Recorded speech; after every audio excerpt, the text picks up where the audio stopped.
Hello guys, welcome back to Naji's cooking. நம்ம இன்றைக்கி என்ன ரெசிபி பார்க்க போகிறோன்னா 2 உருளைக்கிழங்கு வச்சு 2 டிஃப்ரெண்ட் ஸ்டைலில் ரெசிபி பார்க்க போகிறோம். பார்க்கலாம் வாங்க. அதுக்கு நம்ம ஃபஸ்ட்டு 2 உருளைக்கிழங்கு எடுத்துக்கலாம். அதை நல்லா நம்ம இப்போது பீல் பண்ணிக்கலாம்.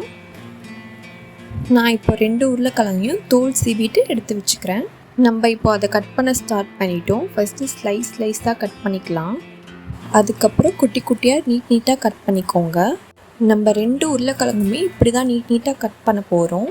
எதுக்கு நான் 2 உருளைக்கிழங்கு எடுத்துருக்கேன்னு பார்த்தீங்கன்னா, ஒரு உருளைக்கிழங்கு ஃபுட்டுக்கு வந்துட்டு சைடிஷாக செய்ய போகிறோம், இன்னொரு உருளைக்கிழங்கு வந்துட்டு ஸ்நாக்ஸாக எப்படி செய்ய போகிறோம்னா காட்ட போகிறேன்.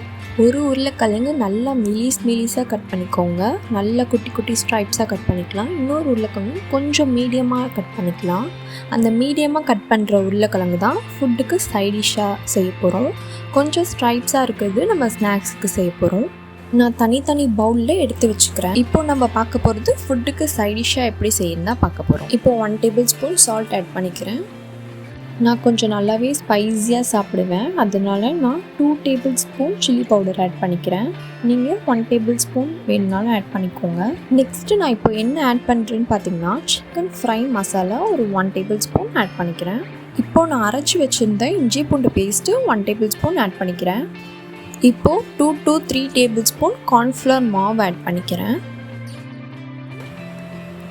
நான் எல்லாமே ஆட் பண்ணிட்டேன். இப்போ நம்ம அதை நல்லா பிசைஞ்சிக்கலாம். எதுக்கு நம்ம கார்ன்ஃப்ளவர் மாவு ஆட் பண்ணுறோன்னா, நல்லா கிறிஸ்பியாக இருக்கும், ப்ளஸ் ஃபைன் கன்சிஸ்டன்சியாக இருக்கும். நம்ம கடாயில் பொரிக்கும் போது ஒட்டவும் செய்யாது, அதுக்கு தான் ஆட் பண்ணுறோம். இப்போது அது நம்ம நல்லா பெரட்டி வச்சாச்சு. ஸோ சீக்கிரமாக பொரிச்சு எடுத்துடலாம். ஏன்னா உருளைக்கிழங்குல தண்ணி விடும். தண்ணி விட்டுருச்சுன்னா நல்லா இருக்காது, மசாலாவே ஒட்டாது. அதனால் நம்ம சீக்கிரமாக இப்போ கடாயில் போட்டு எடுத்துடலாம் பொரிச்சு. தேவையான அளவு எண்ணெய் ஊற்றி நல்லா கடாயில் எண்ணெய் காஞ்சதும் நம்ம பெரட்டி வச்சிருந்த உருளைக்கிழங்கை பொரிக்கலாம். இப்போது பார்த்தீங்கன்னா உங்களுக்கே தெரியும், நல்லா மொறுன்னு இருக்குது, நல்லாவே கிறிஸ்பியாக வெந்துருச்சு. இப்போ நம்ம அதை எடுத்துடலாம். இதை நீங்கள் சாம்பார் சாப்பாடுக்கு, ரசத்துக்கு, எதுக்கு வேணால் சைடிஷாக வச்சு சாப்பிட்லாம். அவ்வளோ ஒரு டேஸ்ட்டாக இருக்கும், எல்லாருக்குமே கண்டிப்பாக பிடிக்கும். இன்னொரு உருளைக்கிழங்கு நம்ம ரொம்ப ஸ்ட்ரைப்ஸாக விட்டு வச்சுருந்தோம்ல, அந்த உருளைக்கிழங்குல நம்ம செகண்ட் ரெசிபி என்னன்னு பார்த்துடலாம். அதுக்கு இப்போ நான் 1 டேபிள் ஸ்பூன் சால்ட் ஆட் பண்ணிக்கிறேன். கூடவே 1 டேபிள் ஸ்பூன் சில்லி பவுடரும் பெப்பர் பவுடரும் ஆட் பண்ணிக்கிறேன். கார்ன்ஃப்ளவர் மாவு 2 டேபிள் ஸ்பூன் ஆட் பண்ணிக்கிறேன். என்னடா அதில் ஆட் பண்ணுறதே இதுலேயும் ஆட் பண்ணுறான்னு பார்க்காதீங்க, இது கம்ப்ளீட்டாக வேறு ரெசிபி. இப்போது கொஞ்சமாக மிக்ஸ் பண்ணலாம்.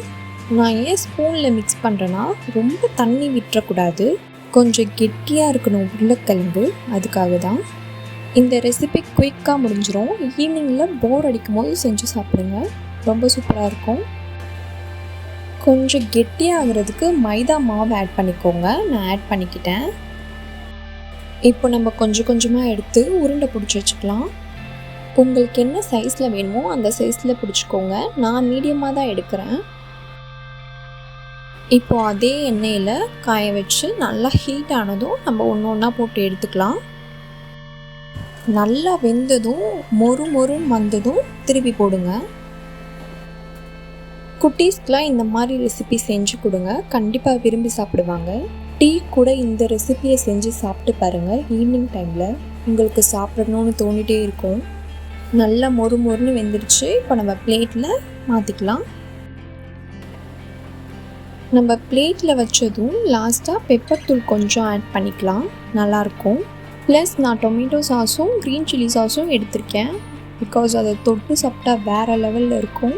ட்ரை பண்ணுங்கள். நம்ம இப்போ அதை டொமேட்டோ சாஸ் கூட சாப்பிட்டு பார்த்துடலாம்.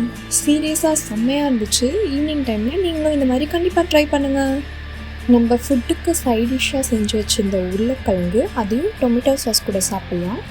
நான் டொமேட்டோ சாஸ் கூடயும் சாப்பிட்டு பார்த்துட்டேன். அதுக்கப்புறம் சாம்பார் சாப்பாடு கூடயும் டேஸ்ட் பண்ணிட்டேன். உண்மையாகவே சூப்பராக இருந்துச்சு. கண்டிப்பாக ட்ரை பண்ணுங்கள். தேங்க்யூ ஃபார் வாட்சிங். கண்டிப்பாக உங்களுக்கு இந்த ரெசிபி பிடிச்சிருக்கும். இந்த வீடியோ பார்த்துட்டு சப்ஸ்கிரைப் பண்ணாமல் இருந்தீங்கன்னா சப்ஸ்கிரைப் பண்ணிக்கோங்க. பாய்.